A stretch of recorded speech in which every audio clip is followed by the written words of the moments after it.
Hey what's up guys, welcome back to input output campus. So आज के इस video में हम लोग डिस्कस करेंगे ऑप्शन चेन को लेके। तो ऑप्शन चेन हम लोग को क्यों सीखना है और ऑप्शन चेन सीखने के बाद हम लोग को क्या क्या प्रॉफिट मिलेगा, ठीक है। तो पहले तो जान लेते हैं कि ऑप्शन चेन को हम लोग को जानना क्यों है, सीखना क्यों है। तो ऑप्शन चेन से क्या होता है कि ऑप्शन चेन में कॉल राइटर पुट राइटर का जो डेटा है, जो एक्चुअल डेटा है, वो यहाँ पे शो करता है। तो उस डेटा को हम लोग कैलकुलेट करके हम लोग सपोर्ट और रेजिस्टेंस, एग्जैक्ट जो सपोर्ट और रेजिस्टेंस है वो हम लोग फाइंड कर सकते हैं। सेकंड क्या है, मार्केट का डायरेक्शन हम लोग फाइंड कर सकते हैं। और सपोज चार्ट में प्राइस एक्शन में कुछ एक सपोर्ट और रेजिस्टेंस मिला या फिर वहां पे कुछ एक इंडिकेटर कर रहा है कि मार्केट बुलिश है या फिर बियरिश है, तो हम लोग ऑप्शन चेन में उसको टैली करेंगे कि ऑप्शन चेन में डेटा क्या शो कर रहा है। अगर ऑप्शन चेन और प्राइस एक्शन का जो रिजल्ट है वो सेम ही इंडिकेट कर रहा है, तो उससे क्या होगा, हमारा जो ट्रेड का एक्यूरेसी है वो एक्यूरेसी हाई हो जाएगा, ठीक है। तो हाई एक्यूरेसी ट्रेड के लिए हम लोग को ऑप्शन चेन यूज करना बहुत ही जरूरी है। और क्या है, चार्ट में हम लोग को बहुत टाइम ट्रैप होते हुए देखने को लिए मिलता है। बहुत टाइम हम लोग को फेक ब्रेकआउट, फेक ब्रेकडाउन या फिर बायर्स ट्रैप हो रहा है पुट में या फिर कॉल में ट्रैप हो रहा है। तो एट द सेम टाइम अगर हम लोग ऑप्शन चेन में आके डेटा को रीड करें और मार्केट का सेंटीमेंट देखे, कहाँ वॉल्यूम बढ़ रहा है, कितना बढ़ रहा है, ओआई का चेंज क्या हो रहा है, ओआई कितना है, तो उससे हम लोग को पता चल जाएगा कि इस लेवल पे क्या हो रहा है, एक पार्टिकुलर स्ट्राइक प्राइस पे क्या हो रहा है, क्या चल रहा है। तो इन सब चीजों के लिए हम लोग को ऑप्शन चेन जानना बहुत ही जरूरी है। ऑप्शन चेन में यहाँ पे लेफ्ट साइड पे जो डेटा दिख रहा है वो है कॉल का डेटा और राइट साइड में जो डेटा दिख रहा है वो है पुट का डेटा। तो एक कॉल और पुट क्या होता है, तो पहले तो हम बेसिक समझेंगे कि कॉल बायर क्या होता है, कॉल सेलर क्या होता है, ऑप्शन राइटर क्या होता है। तो बेसिक हम लोग जानेंगे क्योंकि बेसिक जानना बहुत ही जरूरी है और इसके बेसिस से हम लोग आगे का डेटा डिस्कस करेंगे, ठीक है। जो कॉल को बाय करता है वो होता है कॉल बायर और जो पुट को बाय करता है वो होता है पुट बायर। तो कॉल बायर और पुट बायर को एक साथ हम लोग ऑप्शन बायर भी बोलते हैं। और जो पुट को सेल करते हैं उसको बोलते हैं पुट सेलर या फिर पुट राइटर। और जो कॉल को सेल करता है उसको बोलता है कॉल सेलर या फिर कॉल राइटर। तो जो ऑप्शन को सेल करता है वो कॉल हो या फिर पुट हो, उनको बोलता है ऑप्शन सेलर या फिर ऑप्शन राइटर बोलता है, ठीक है। ऑप्शन बायर और ऑप्शन सेलर क्या चाहता है, तो यहाँ पे सभी तो प्रॉफिट कमाने के लिए आता है। तो ऑप्शन बायर और ऑप्शन सेलर को कब प्रॉफिट होगा, तो चलो हम लोग देख लेते हैं। तो यहाँ पे देखो, अगर मार्केट एक पार्टिकुलर स्ट्राइक प्राइस से ऊपर चला जाए, बुलिश हो जाए, तो क्या होगा, कॉल बायर को प्रॉफिट होगा, ठीक है, और पुट सेलर को भी प्रॉफिट होगा। तो इसलिए कॉल बायर क्या चाहता है कि मार्केट ऊपर चला जाए, बुलिश हो जाए। तो पुट सेलर या फिर पुट राइटर भी यही चाहता है कि मार्केट एक पार्टिकुलर स्ट्राइक प्राइस से ऊपर चला जाए, ठीक है। तो उससे पुट सेलर को या फिर पुट राइटर को भी प्रॉफिट होगा। तो पुट बायर क्या चाहता है, पुट बायर चाहता है कि एक पार्टिकुलर स्ट्राइक प्राइस नीचे मार्केट चला जाए। अगर मार्केट नीचे जाएगा, बियरिश रहेगा, तो पुट बायर को और कॉल सेलर को प्रॉफिट होगा। तो इसलिए पुट बायर चाहता है कि मार्केट नीचे जाए या फिर बियरिश रहे। सेम कॉल सेलर या फिर कॉल राइटर भी यही चाहता है कि मार्केट बियरिश हो। तो ये बेसिक चीजें जानना बहुत ही जरूरी है। इससे बेसिस से हम लोग ऑप्शन चेन डेटा को रीड करेंगे, ठीक है। ऑप्शन चेन पे बहुत सारे डेटा दिख रहा है, तो सभी डेटा हम लोग वन बाय वन डिस्कस करेंगे। उससे पहले वॉल्यूम और ओपन इंटरेस्ट, वॉल्यूम और ओआई में डिफरेंस क्या होता है ये जानना बहुत ही जरूरी है। तो पहले हम लोग वॉल्यूम और ओपन इंटरेस्ट की डिफरेंस देखेंगे एक एग्जाम्पल के थ्रू, ठीक है। तो यहाँ पे सपोज एक बायर है ए और दूसरा एक बायर है बी। तो ए ने बाय किया 20 कॉन्ट्रैक्ट्स और बी ने बाय किया 20 कॉन्ट्रैक्ट्स। तो यहाँ पे वॉल्यूम और ओपन इंटरेस्ट क्या होगा, यहाँ पे इनिशियल जो वॉल्यूम होगा वो होगा 40 और ओपन इंटरेस्ट क्या होगा 40। तो वॉल्यूम और ओपन इंटरेस्ट यहाँ पे सेम ही है। तो अभी ए ने क्या चाहता है कि वो 10 कॉन्ट्रैक्ट्स को यहाँ पे सेल करना चाहता है। तो उन्हें 10 कॉन्ट्रैक्ट सेल कर दिया और बी ने 5 कॉन्ट्रैक्ट सेल कर दिया। तो अभी ए के पास कितना रहा?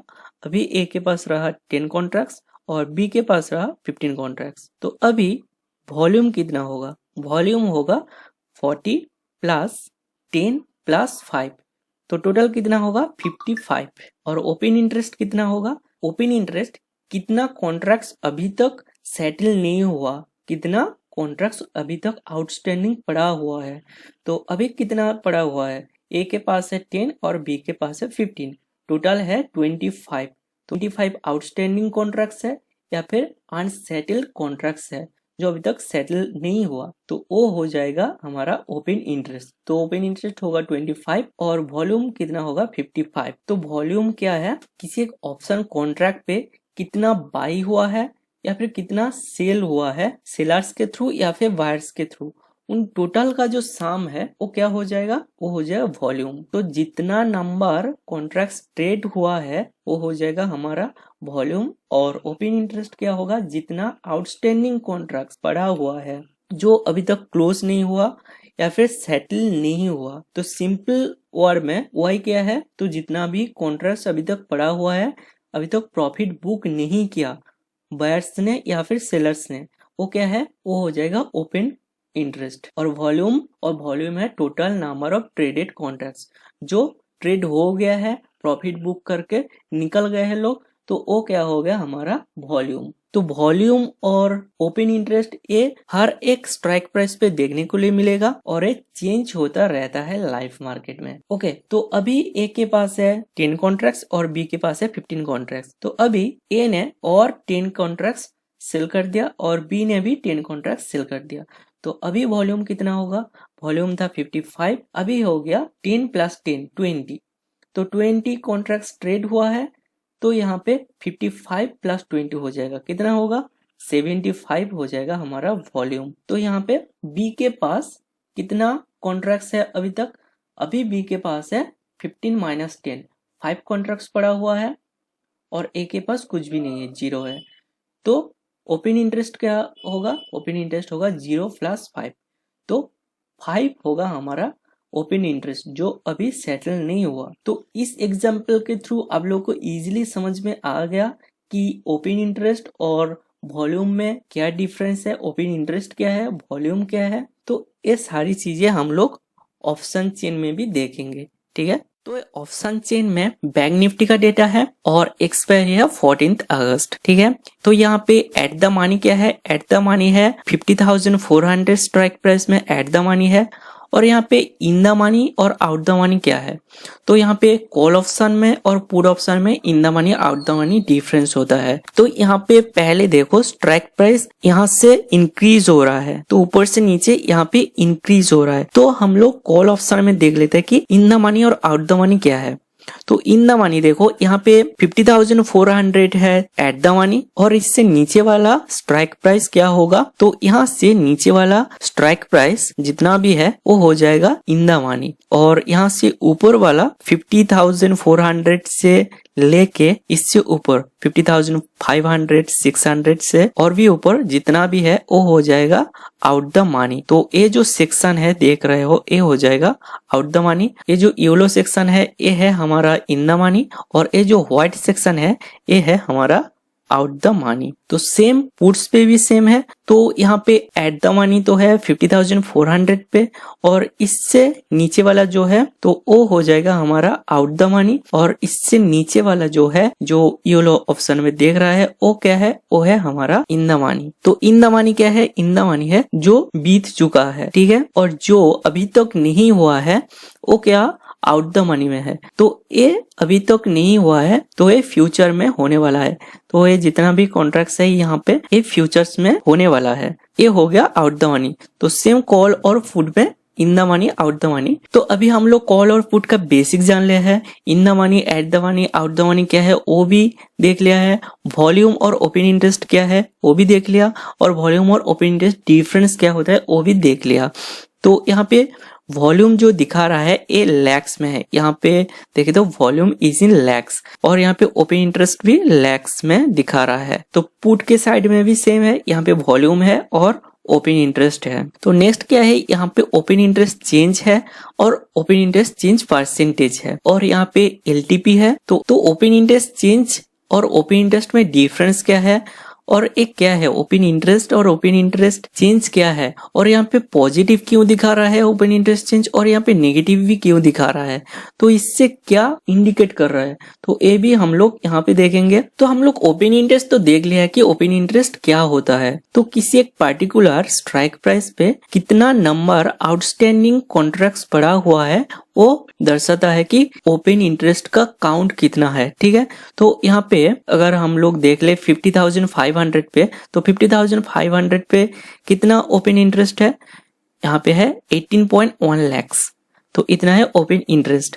और यहाँ पे ओपन इंटरेस्ट चेंजेस परसेंटेज है और ओपन इंटरेस्ट चेंज है, तो ये लैक्स में है ओपन इंटरेस्ट चेंज, और ये परसेंटेज चेंज कितना हुआ है, तो यहाँ पे देखो तो 27% इंक्रीज हुआ है ओपन इंटरेस्ट, और जो है 3.9 lakhs इंक्रीज हुआ है। तो ओपन इंटरेस्ट इंक्रीज हुआ है इतना, इसका मतलब क्या है, इसका मतलब है 50,500 इस स्ट्राइक प्राइस पे न्यू पोजीशन क्रिएट हुआ है, बाई का और सेल का न्यू पोजीशन यहाँ पे क्रिएट हुआ है। तो इतने लाख्स का कॉन्ट्रैक्ट्स और भी ऐड हुआ है यहाँ पे, तो यहाँ पे लोगों का इंटरेस्ट और एक्टिविटी इंक्रीज हो रहा है इस स्ट्राइक प्राइस पे। ठीक है, और नेक्स्ट यहाँ पे देखे तो यहाँ पे कुछ स्ट्राइक प्राइस यहाँ पे घट रहा है, वाई चेंजेस यहाँ पे नेगेटिव है। इसका मतलब क्या है, वाई चेंजेस नेगेटिव है मतलब यहाँ से पोजीशन क्लोज हो रहा है, कॉन्ट्रैक्ट सेटल हो रहा है, या फिर एक्सपायरी में एक्सपायर हो जा रहा है। ठीक है, तो जो एग्जिस्टिंग पोजीशन है लोगों का वो क्या हो रहा है, वो सेटल हो रहा है। तो यहाँ पे 2.3 लाख यहाँ से सेटल होके निकल गया है, उसका परसेंटेज हुआ 40%। ठीक है, जो है 40% के इक्वल। तो यहाँ पे एलटीपी भी देख सकते हो कि कॉल में एलटीपी क्या है, ये है लास्ट ट्रेडेड प्राइस। तो जितना प्राइस में ट्रेड कर सकते हो वो यहाँ पे दिया हुआ है। तो 50,500 में जो एलटीपी था वो क्या है 310 रुपीज, और पुट में क्या है 369 रुपीज 10 पैसा। ठीक है, तो ये है लास्ट ट्रेडेड प्राइस। तो अभी हम लोग ओआई को देख के हम लोग कैसे सपोर्ट और रेजिस्टेंस निकाल सकते हैं ऑप्शन चेन से। तो पहले तो हम लोग चला जाएंगे आउट द मनी पे। तो पहले हम लोग कॉल में चला जाएंगे और उसके बाद पुट में देखेंगे। तो कॉल में आउट द मनी पे हम लोग चला जाएंगे। तो आउट द मनी कहाँ से कहाँ तक है, तो आउट द मनी यहाँ से शुरू हो जाता है, तो ये है एट द मनी, उसके बाद है आउट द मनी स्टार्ट हो जाता है यहाँ से। तो यहाँ पे फर्स्ट हम लोग क्या देखेंगे, ओआई देखेंगे। तो ओआई यहाँ पे सबसे ज्यादा कहाँ पर है, आउट द मनी पे। आउट द मनी पे सबसे ज्यादा है किस स्ट्राइक प्राइस पे, 51,000 इस स्ट्राइक प्राइस पे। तो इस स्ट्राइक प्राइस पे हमारा वाई कितना है, वाई है 18.4 lakhs। ठीक है, ये हो जाएगा हमारे एक रेजिस्टेंस लेवल। इससे नीचे कहाँ पर है, इससे नीचे है 50,500 पे। ठीक है, तो यहाँ पे कितना है, यहाँ पे 18.1 लाख का ओआई है, तो ये हो जाएगा हमारा सेकेंड रेजिस्टेंस लेवल। ठीक है, तो ये दो हो गया हमारा रेजिस्टेंस लेवल। जो इमीडिएट रेजिस्टेंस होगा वो क्या होगा 50,500, और उसके बाद क्या होगा 51,000। ठीक है, जो लोग एक्सपायरी पे ट्रेड करते हैं उसके लिए ओआई देखना बहुत ही जरूरी है, और जो लोग इंट्राडे में ट्रेड करता है उन लोगों को ओआई और ओआई चेंजेस भी देखना बहुत जरूरी है, क्योंकि per day OI changes different होता रहता है। किसी एक स्ट्राइक प्राइस में बढ़ता है, किसी एक स्ट्राइक प्राइस में घटता है। तो ओआई चेंजेस के हिसाब से सपोर्ट और रेजिस्टेंस निकाल लेना है उन लोगों को जो लोग इंट्राडे में ट्रेड करता है। तो यहाँ पे ओआई चेंजेस में भी देख लेते कि कहाँ पे ज्यादा ओआई चेंजेस हुआ है। तो यहाँ से जो आउट द मनी है कहाँ ज्यादा ओआई चेंजेस दिख रहा है, सबसे ज्यादा जो दिख रहा है वो है 50,600 पे, और ओआई चेंजेस है 5.7 lakhs। ठीक है, तो 50,600 एक रेजिस्टेंस लेवल हो गया हम लोग का इंट्राडे के लिए। ठीक है, और उसके बाद क्या है, उसके बाद है 3.9। तो 3.9 है 50,500 पे, और नेक्स्ट क्या है 3.9 ए है 51,300 पे। ठीक है, तो इन लेवल्स को भी हम लोग को मार्क कर लेना है एज ए रेजिस्टेंस लेवल। ठीक है। तो यहाँ से तो हम लोग को रेजिस्टेंस पता चल गया। सेम हम लोग क्या करेंगे, सपोर्ट भी फाइंड करेंगे। तो सपोर्ट फाइंड करने के लिए क्या करना पड़ेगा, हम लोग को पुट में आउट द मनी में जाना है। तो यहाँ पे पुट में चला आया और यहाँ पे आउट द मनी में चला आया। तो यहाँ पे हम लोग फर्स्ट क्या देखेंगे, ओआई सबसे ज्यादा कहां पर हुआ है, तो सबसे ज्यादा जिस स्ट्राइक प्राइस पे हुआ है वो है 50,000, ठीक है, वो है 50,000। और नेक्स्ट कहां पे हुआ है, नेक्स्ट है 49,500 जो कि है 12.9 लाख। तो नेक्स्ट हमारे जो सपोर्ट लेवल होगा क्या होगा 49,500। तो हमारा इमीडिएट सपोर्ट लेवल कौन सा होगा, इमीडिएट सपोर्ट लेवल होगा 50,000, उसके बाद क्या होगा 49,500। तो यहाँ पे जो लोग इंट्राडे में ट्रेड करता है तो उन लोगों को लिए ये दोनों सपोर्ट लेवल तो मिल गया है। और सपोर्ट लेवल कहाँ मिलेगा, जहां से मार्केट रिवर्स ले सकता है या फिर उस सपोर्ट लेवल को तोड़ दिया तो मार्केट वहां से और कितना और किस सपोर्ट लेवल पे जा सकता है वो भी हम लोग यहाँ से फाइंड करेंगे। तो किसके बेसिस से, वाई चेंजेस के बेसिस से। तो वाई चेंजेस कहाँ पर सबसे ज्यादा हुआ है, यहाँ पे जो सबसे ज्यादा हुआ है वो है 49,500 पे जो है 6.2 लाख। तो ये तो हमारा था एक सपोर्ट लेवल। तो नेक्स्ट कहाँ है, नेक्स्ट है 2.8 लाख जो कि है 50,000 पे, ये भी हमारा सपोर्ट लेवल है। तो इसके बाद नेक्स्ट कहाँ है, नेक्स्ट है 1.6 तो यहाँ पे दोनों है। तो इन दोनों में हम लोग देखेंगे कि ओआई सबसे ज्यादा कहां पर है, तो ओआई सबसे ज्यादा है 49,700 पे, ठीक है। लेकिन जो परसेंटेज है कहां पे बड़ा है, तो ओआई चेंजेस बड़ा है 49,600 पे, ठीक है, 61% बड़ा है। और यहाँ पे 50% इंक्रीज हुआ है। तो नेक्स्ट जो सपोर्ट लेवल होगा 49,700 और उसके बाद क्या होगा 49,600। ये दोनों हमारा इंट्राडे के लिए सपोर्ट लेवल मिल गया है, ठीक है। तो इन लेवल्स के हिसाब से भी हम लोग को ट्रेड करना है और इन लेवल्स को हम लोग टैली करना है किससे, प्राइस एक्शन से। तो चार्ट में और इसमें अगर कुछ ऑपोजिट होता है, कुछ ऑपोजिट सिग्नल होता है, चार्ट कुछ और बता रहा है और ऑप्शन चेन कुछ और बता रहा है, तो हम किसके हिसाब से जाए, तो हम ऑप्शन चेन के हिसाब से जाए। क्योंकि चार्ट में बहुत कुछ दिखाया जाता है आप लोगों को, बहुत बड़ा कैंडल दिखाया जाता है, बहुत छोटा कैंडल भी दिखाया जाता है कि इससे बेसिस से जो ट्रेडर्स है वो ट्रेड करे और ट्रैप हो जाए। लेकिन ऑप्शन चेन में क्या होता है, ऑप्शन चेन में आपको एक्चुअल डेटा मिल जाता है कि कहाँ पे कितना कॉन्ट्रैक्ट्स है, कहाँ पे घट रहा है कॉन्ट्रैक्ट्स, कहाँ पे इंक्रीज हो रहा है, कहाँ पे वॉल्यूम ज्यादा है, कहाँ पे कम है, कहाँ पे ओआई चेंजेस ज्यादा हो रहा है, कहाँ पे ओआई चेंजेस नेगेटिव है, कहाँ पे पॉजिटिव है। तो सारे कुछ डेटा हम लोग को ऑप्शन चेन में देखने को मिल जाता है और यहाँ से हम लोग को पता चल जाएगा कि एक्चुअल उस स्ट्राइक प्राइस पे क्या हो रहा है और यहाँ से मार्केट कैसा बिहेव करेगा नेक्स्ट फ्यूचर में, ठीक है। तो हम लोग को ऑप्शन चेन में ज्यादा बिलीव करना चाहिए और ऑप्शन चेन और प्राइस एक्शन को मिला के हम लोग को ट्रेड करना चाहिए, ठीक है। Hope you understand this. तो ऑप्शन चेन में हम लोग सारे कुछ देख लिया, लेकिन एक चीज यहाँ पे रह गया, वो है आईवी। आईवी क्या होता है, आईवी होता है इम्प्लाइड वोलाटिलिटी। तो इम्प्लाइड वोलाटिलिटी क्या है वो भी हम लोग यहाँ से समझ लेते हैं। तो इम्प्लाइड वोलाटिलिटी क्या इंडिकेट करता है, इम्प्लाइड वोलाटिलिटी इंडिकेट करता है मार्केट का सेंटीमेंट और फ्यूचर में किसी एक स्ट्राइक प्राइस में प्राइस का फ्लैक्चुएशन कितना होगा, तो वो इंडिकेट करता है। तो हम लोग को कैसे पता चलेगा कि प्राइस का फ्लैक्चुएट ज्यादा होगा, मार्केट ज्यादा वोलाटिलिटी रहेगा या पे लेस वोलाटिलिटी रहेगा, तो हम लोग को कैसे पता चले। यहाँ पे अगर देखो तो यहाँ पे ऑप्शन चेन पे यहाँ पे क्या दिखा रहा है, यहाँ पे आईवी दिखा रहा है 18 दिखा रहा है किसी एक स्ट्राइक प्राइस पे। अगर हम लोग 50,600 पे देखे यहाँ पे है 14.4, 51,000 पे देखे 51,500 पे तो यहाँ पे 14.5। तो डिफरेंट आईवी है। तो आईवी अगर जितना लो होगा तो मार्केट में जो प्राइस का फ्लैक्चुएशन है वो उतना ही कम रहेगा। अगर आईवी ज्यादा होगा तो प्राइस का फ्लैक्चुएशन और मूवमेंट भी उस स्ट्राइक प्राइस पे ज्यादा होगा। तो अगर आप लोगों को कुछ भी क्वेरीज है तो नीचे कमेंट सेक्शन में जरूर कमेंट करें और हम लोग का फ्री टेलीग्राम चैनल का लिंक नीचे दिया हुआ है, उससे ज्वाइन कर लो। So thank you for watching this video.